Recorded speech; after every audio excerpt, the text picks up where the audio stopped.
Assalamualaikum warahmatullahi wabarakatuh. Nama saya Weli Mima Asri dari Lokal 4A, mahasiswa jurusan Pendidikan Agama Islam, Fakultas Tarbiyah dan Ilmu Keguruan, Institut Agama Islam Negeri Kerinci. Di sini saya akan menjelaskan tentang jenis-jenis layanan dalam bimbingan dan konseling. Jenis-jenis layanan bimbingan dan konseling. Yang pertama, ada layanan orientasi. Layanan orientasi ini dilakukan untuk memperkenalkan seseorang terhadap lingkungan yang baru saja dimasukinya.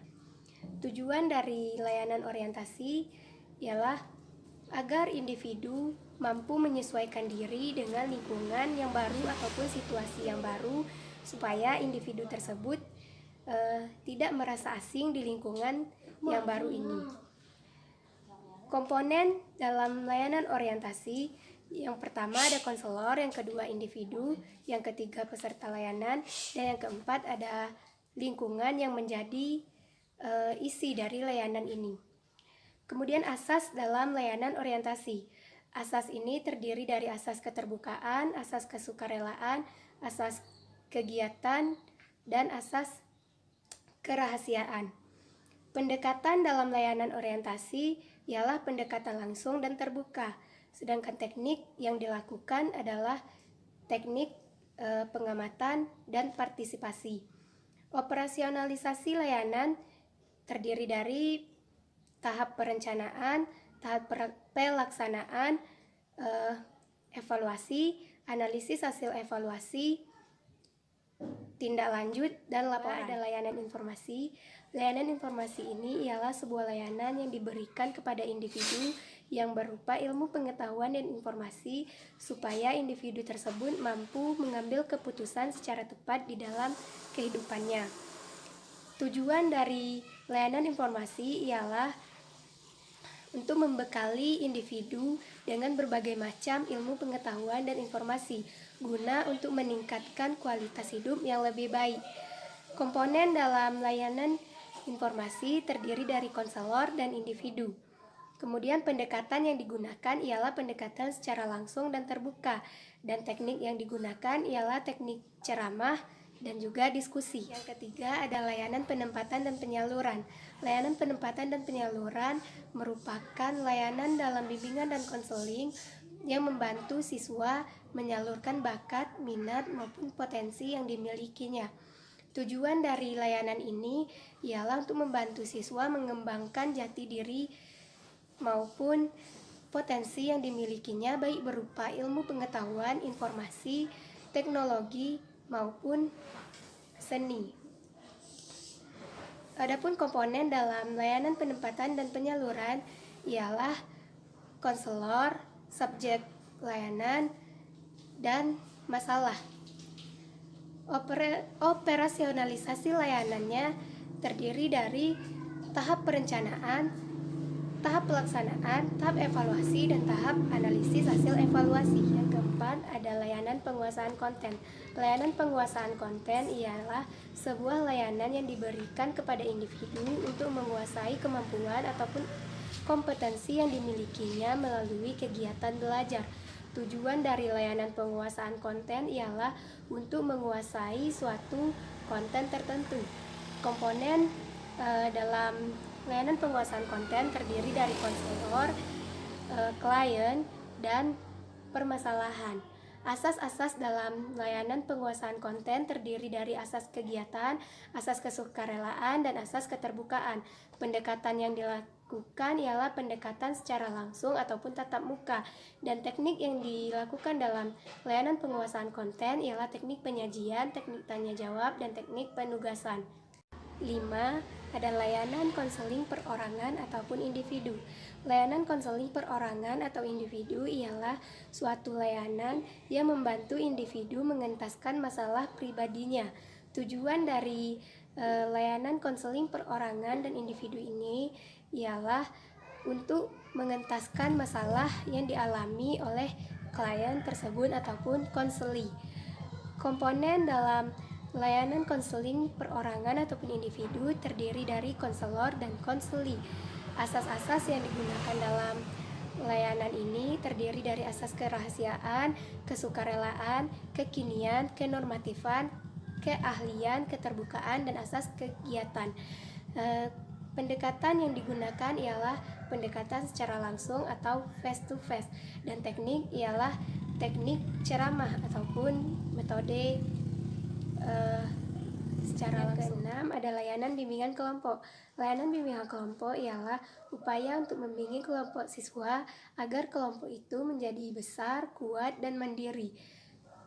Kemudian tujuan dari layanan bimbingan kelompok ialah untuk memberikan bantuan kepada kelompok siswa yang dilakukan oleh konselor melalui kegiatan yang untuk mencegah berkembangnya masalah-masalah yang dihadapinya. Kemudian komponen dalam bimbingan kelompok terdiri dari konselor dan anggota kelompok. Asas-asas dalam layanan bimbingan kelompok ialah asas kesukarelaan, asas keterbukaan, asas kegiatan, asas kenormatifan, asas kerahasiaan, dan asas kekinian. Kemudian ada operasionalisasi layanan melalui pertama tahap perencanaan, yang kedua pelaksanaan, yang ketiga evaluasi, yang keempat analisis hasil evaluasi, yang kelima tindak lanjut, dan yang keenam ada tahap laporan. Yang ketujuh ada layanan konseling kelompok. Layanan konseling kelompok ialah layanan bimbingan dan konseling yang memungkinkan individu memperoleh kesempatan untuk pengentasan masalah yang dialaminya melalui dinamika kelompok. Tujuan dari layanan konseling kelompok ialah untuk mengembangkan kepribadian dan mampu memecahkan masalah yang dialaminya. Komponen dalam layanan konseling kelompok terdiri dari konselor dan anggota kelompok. Sedangkan asas dalam layanan ini ialah asas kerahasiaan, kesukarelaan, keterbukaan, keahlian, asas kenormatifan, dan lain sebagainya. Teknik dari layanan konseling kelompok ialah teknik komunikasi dan pelatihan. Kedelapan ada layanan konsultasi BK. Layanan ini ialah layanan konseling oleh konselor sebagai konsultan kepada konsulti dengan tujuan memperoleh wawasan. Tujuan dari layanan ini agar konsulti dapat menangani permasalahan yang dialami oleh pihak ketiga. Komponen yang terkait ialah konselor, konsulti, dan pihak ketiga. Asas-asas dalam layanan konsultasi BK ini mencakup semua asas yang ada di dalam bidang BK. Kemudian operasionalisasinya dimulai dari tahap perencanaan, tahap pelaksanaan, tahap analisis, tahap evaluasi, dan tahap tindak lanjut.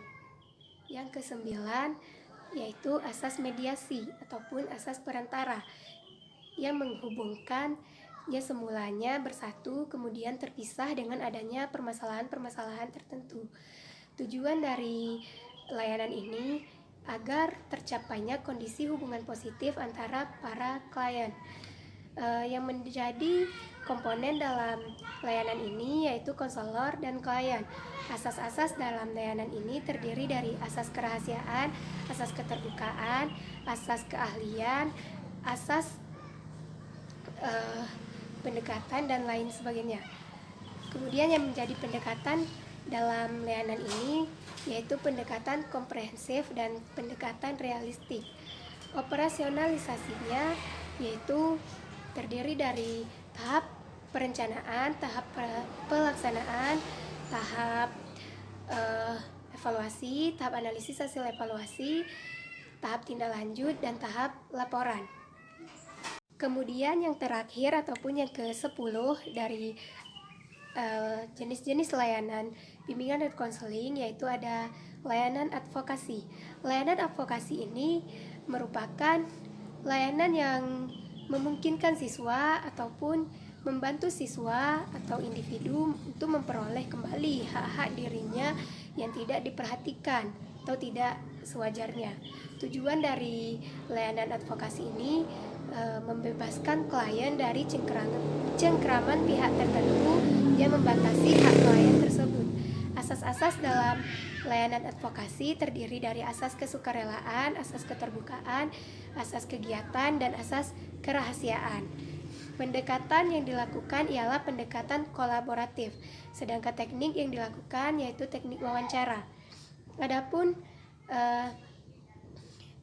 operasionalisasi pelayanannya yaitu terdiri dari perencanaan, pengorganisasian, pelaksanaan, penilaian, dan tindak lanjut. Sekian penjelasan dari saya mengenai jenis-jenis layanan dalam bimbingan dan konseling.